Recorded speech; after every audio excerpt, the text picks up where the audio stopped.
Have you ever prepared to pray and you just didn't know what to say?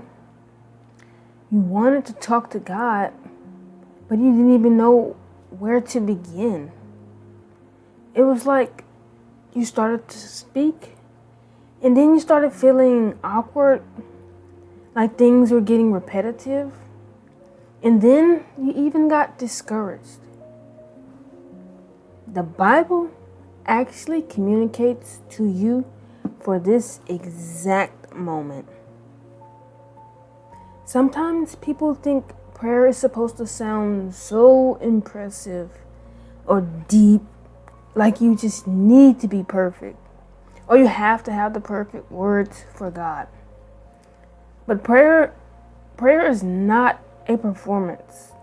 It's communication. It's just plain talking.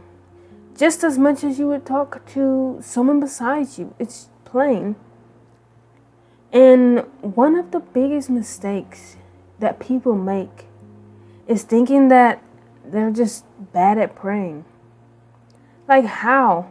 How could you possibly say that you're not good enough to pray? Well, I want you to listen carefully to this verse. We are reading Romans chapter 8, verse 26.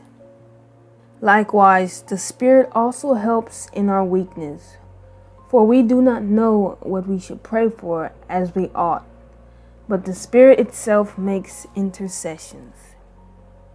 That verse just makes me feel so much better because it means that God's helping us where we lack. He knows what we need, and if we can't find the words, we know that God's going to give us the exact words that we need to say. And it's not going to just fall out like when you start. It's like flowing because God's giving you the words. You don't just know it immediately. That's why God's giving you the words. It's not something that you study for because it's pure trust and you're allowing God to feed you in that moment. It's not a rehearsal. It's not a performance. And sometimes prayers can be, they can be honest. They can be quiet, emotional, or simple. It can just be a simple prayer for, going on your journey. Just going out to work one day. Your prayer could be very simple. It's not intricate and it doesn't have to be. And you certainly don't have to force long speeches because God's telling you to come to Him. So you can come to Him and feel safe in anything you need, such as prayer. It doesn't have to be something so magnifying. It's just coming to God in a time of need, in a space where you just need a prayer. You need a moment with God. And I want you to think about, relationships, healthy ones at that. Think about a healthy relationship, how real conversations are. Real conversations, they're not perfect. They're not professional. Like every time you talk to someone, you're not applying for some job, trying to get every word correct. These relationships and conversations are natural, they flow. Sometimes they're simple, like a simple, how's your day? It's not very in-depth. And sometimes the conversations are real. Sometimes they're slow. Any conversation is a good conversation. It doesn't have to be perfect because you're just getting what needs to be said in that moment. It's not rushed. And when I mean perfect, I mean it doesn't have to be scripted. That's what I mean by perfect. Like this has to be done properly. This has to be done right because that's not what it is. But even if they're simple, they're still real because you're talking. It's a conversation. And that's how we should be with God. Our conversations and our prayers are talking, not expecting more than just being honest and being genuine. And one of a very influential person in the Bible reminds me of this exact scripture. It reminds me of, words, getting words out of you. I'm talking about Moses. And Moses, him himself, just shows us that this struggle is not new. It's not something that's never happened before. And even Moses felt unsure about what he wanted to say. Bringing me to Exodus chapter 4, verses 10 through 12. And Moses said unto the Lord, O my Lord, I am not eloquent, neither heretofore, nor since thou hast spoken unto thy servant, but I am slow of speech and of a slow tongue. Moses, he was basically telling God that I'm not very good with my words. And sometimes we might say things like that. You might not feel like you're good with your words. Moses, he felt like he wasn't good enough. He felt unqualified. Or maybe he was just a little bit nervous. But what did God say when God responded to him? God was telling him that I will be your mouth and I will teach you what you shall say.